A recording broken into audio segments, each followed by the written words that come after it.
Assalamualaikum warahmatullahi wabarakatuh. Selamat pagi, salam sejahtera bagi kita semua. Pada kesempatan kali ini, Ibu Binar akan menjelaskan tentang materi pembelajaran daring yang terdiri dari Google Classroom, Google Meeting, Google Form, YouTube, Zoom, dan Google Drive. Di mana materi ini digunakan sebagai materi MPLS tahun ajaran 2021-2022 SMP Negeri 1 Minggir. Gaya pembelajaran, kita bisa lihat bahwa gaya pembelajaran pada tahun 1960 dengan zaman sekarang ini sangat-sangat berbeda sekali.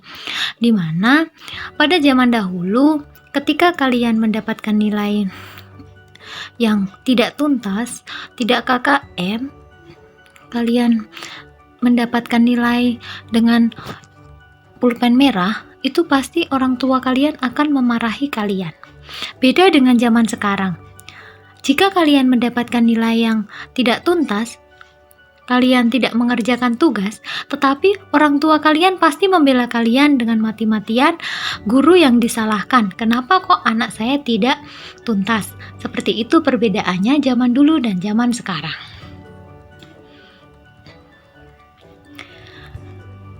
Sama halnya seperti model pembelajaran yang dilakukan oleh guru di sekolahan. Pada zaman dulu, guru melakukan pembelajaran dengan menggunakan papan tulis, menggunakan tuding, dan menggunakan alat yaitu media kapur dan papan tulis. Anak mengikuti ajaran yang diberikan oleh guru. Namun, pada zaman sekarang ini sudah menggunakan layar monitor, kemudian guru hanya menjelaskan dan siswa yang bereksplorasi untuk memberikan pendapat masing-masing. Itulah perbedaan. Pada zaman dahulu masih menggunakan alat tulis, pulpen, buku, dan sekarang sudah menggunakan gadget ataupun laptop. Mengapa kita harus melaksanakan pembelajaran secara daring? Mengapa? Ya, sebenarnya pembelajaran daring ini kita lakukan karena adanya pandemi virus COVID-19 yang melanda Indonesia bahkan di seluruh dunia, yang mengharuskan kita harus melakukan pembelajaran dari rumah, pembelajaran jarak jauh, dan kita harus melaksanakan pembelajaran secara daring. Di sini Bu Binar tidak akan membahas tentang COVID, namun Ibu akan membahas tentang pembelajaran daring itu apa saja. Pembelajaran daring merupakan pembelajaran yang dilakukan tanpa melakukan tatap muka, tetapi melalui platform yang tersedia. Segala bentuk materi pelajaran didistribusikan secara online. Komunikasi juga dilakukan secara online dan tes juga dilaksanakan secara online. Sistem pembelajaran melalui daring ini dibantu dengan beberapa aplikasi seperti Google Classroom, Google Meet, Edmodo, dan Zoom. Pembelajaran daring yang biasa digunakan selama ini, mungkin kalian sudah tidak asing lagi dengan yang namanya Google Classroom, Google Meet, Google Drive, Google Form, Blogger, YouTube. Yang pertama akan kita bahas adalah Google Classroom.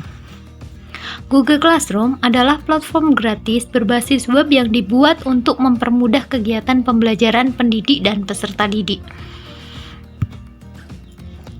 Yang dapat dilakukan dalam Google Classroom, yang pertama adalah berbagi materi pelajaran dan silabus, memberikan atau mengirimkan tugas, mengadakan ujian atau kuis, tanya jawab secara interaktif, melihat tugas mendatang lewat Google Calendar. Tujuan Google Classroom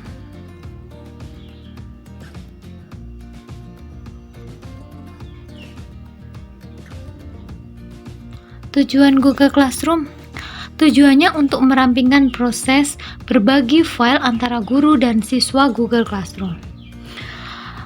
menggabungkan Google Drive untuk pembuatan dan distribusi penugasan, Google Docs, Sheet, Slide untuk penulisan, Gmail untuk komunikasi, dan Google Calendar untuk penjadwalan. Bagaimana bentuk Classroom? Nah, seperti inilah bentuk Classroom ketika kalian membuka aplikasi Google Classroom.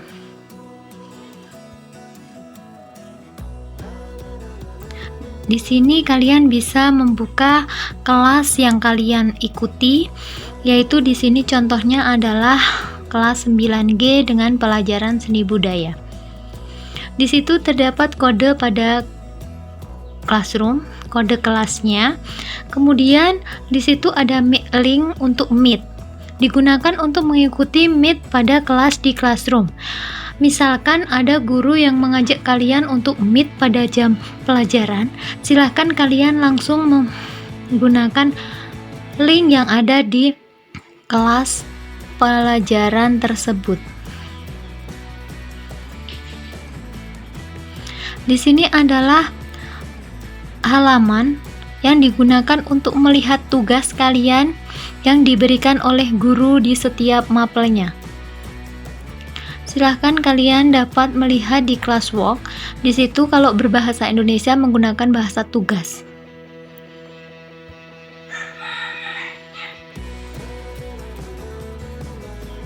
Kemudian people itu digunakan sebagai melihat anggota pada Classroom. Anggotanya siapa aja, kemudian gurunya siapa.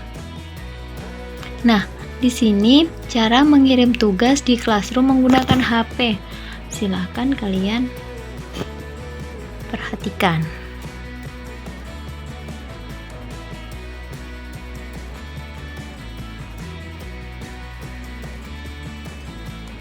Ini adalah contoh mengirimkan tugas bahasa Indonesia.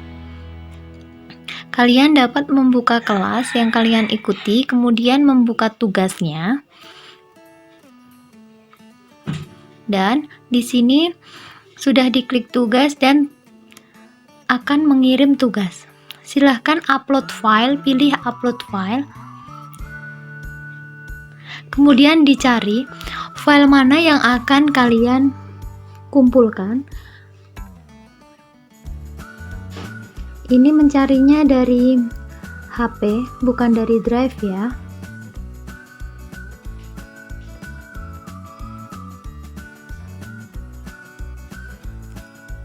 Nah, setelah terunggah, kemudian kalian dapat klik serahkan. Di situ, klik serahkan. Maka tugas kalian telah terkirim.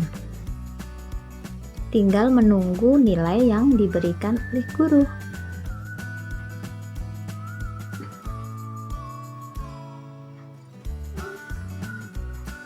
Selanjutnya, kita akan membahas tentang Google Meet. Google Meet adalah aplikasi video conference gratis yang dapat digunakan melalui browser dan aplikasi smartphone. Menggunakan Google Meet di HP Android iOS. Download Meet di Play Store atau App Store. Langkah pertama, silahkan kalian mengunduh dahulu. Kemudian yang kedua, buka aplikasi Meet. 3. Masuk ke akun Google. Silahkan kalian menggunakan akun Google Belajar ID atau Gmail. 4. Izinkan penggunaan kamera dan mikrofon. 5. Pilih New Meeting. 6. Klik Join with a Code.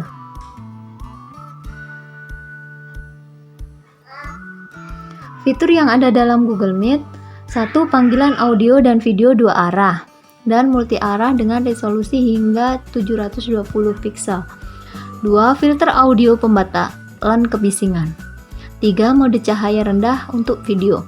4. Kemampuan untuk bergabung dalam rapat melalui browser web atau melalui aplikasi Android. 5. Integrasi dengan Google Calendar dan Google Kontak untuk panggilan rapat sekali klik. 6. Berbagi layar untuk presentasi dokumen, spreadsheet, dan presentasi. Host dapat menolak masuk dan menghapus pengguna selama panggilan. Ini adalah tampilan Google Meet pada Play Store. Kemudian Ketika kalian sudah join, silahkan kalian hidupkan kamera dan mikrofon, dan di situ adalah tombol untuk kalian presentasi. Jangan lupa join meeting kalau kalian sudah diberikan link.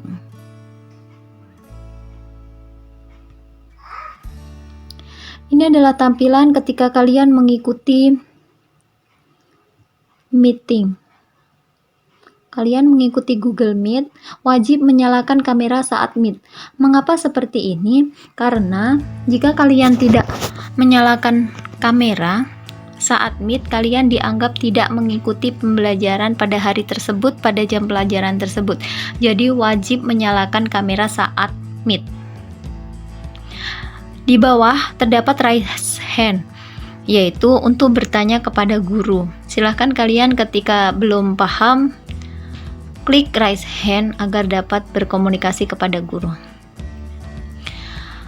Selanjutnya adalah Google Form. Google Form adalah layanan dari Google yang memungkinkan Anda untuk membuat survei, tanya jawab dengan fitur formulir online yang bisa dikustomisasi sesuai dengan kebutuhan.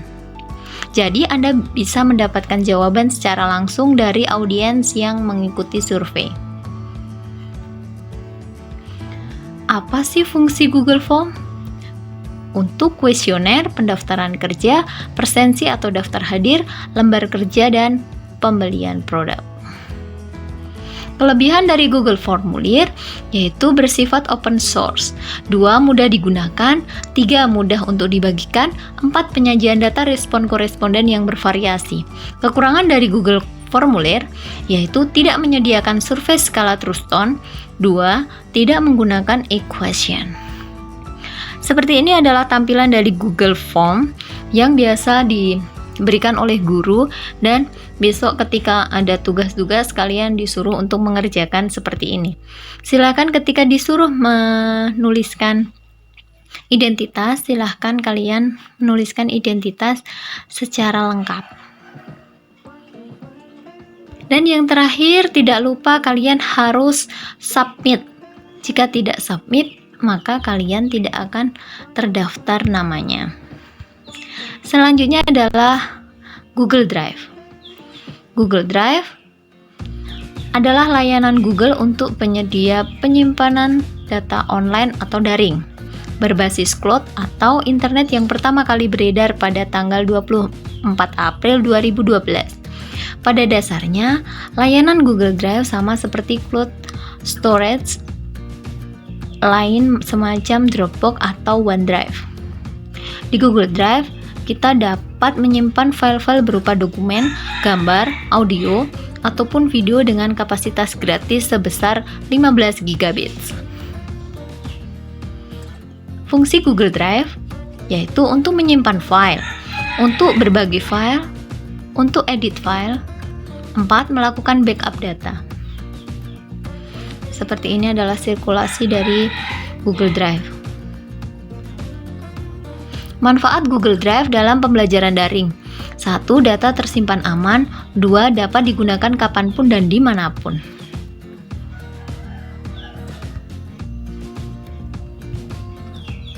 Kelebihan dan kekurangan Google Drive: 1. Jumlah memori penyimpanan dari akun belajar ID yaitu tak terbatas. Jadi kalian bisa menyimpan seberapa banyak di situ. Jumlah memori penyimpanan pada Gmail cukup besar yaitu 15 GB. 2. Dapat menyimpan berbagai data. Dapat berbagi file, data tersimpan aman.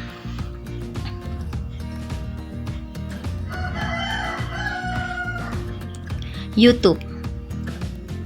Menurut Sopian, YouTube adalah layanan web yang memberikan jasa penyimpanan dan penyiaran video secara gratis. Pemanfaatan YouTube sebagai media pembelajaran bertujuan untuk menciptakan kondisi dan suasana pembelajaran yang menarik, menyenangkan, dan interaktif. Kelebihan YouTube dalam pembelajaran daring yaitu informatif, dapat diakses secara gratis melalui jaringan internet. 3. Potensial. populer, dan semakin banyak video yang ada pada YouTube sehingga bisa memberikan pengaruh terhadap pendidikan. 4. Praktis dan lengkap. Seperti ini adalah contoh YouTube untuk media pembelajaran. Jika kalian ingin belajar tentang matematika kelas 7, silahkan kalian buka di YouTube dan menuliskan matematika kelas 7 SMP semester 1. Nanti keluar semuanya di situ. Yang terakhir adalah blogger. Blog didefinisikan sebagai website yang dikelola beberapa penulis dan berisi pengalaman pribadi, observasi, dan opini dari penulis. Manfaat blog pada media pembelajaran yaitu media interaktif di luar kelas. 2. Media untuk menyimpan file. 3. Media curhat bagi siswa, media untuk menulis, media untuk mendapatkan informasi. Nah, di sini terdapat contoh dari blog yang kalian bisa buka, yaitu untuk pelajaran IPA. Di sini terdapat blog belajar IPA itu asyik dan menyenangkan. Nah, dari blog seperti ini kalian dapat mencari sumber referensi tentang pelajaran yang kalian gunakan. Di situ nanti akan terdapat modul-modul pembelajaran dan dapat juga diberikan tugas di dalam blog tersebut.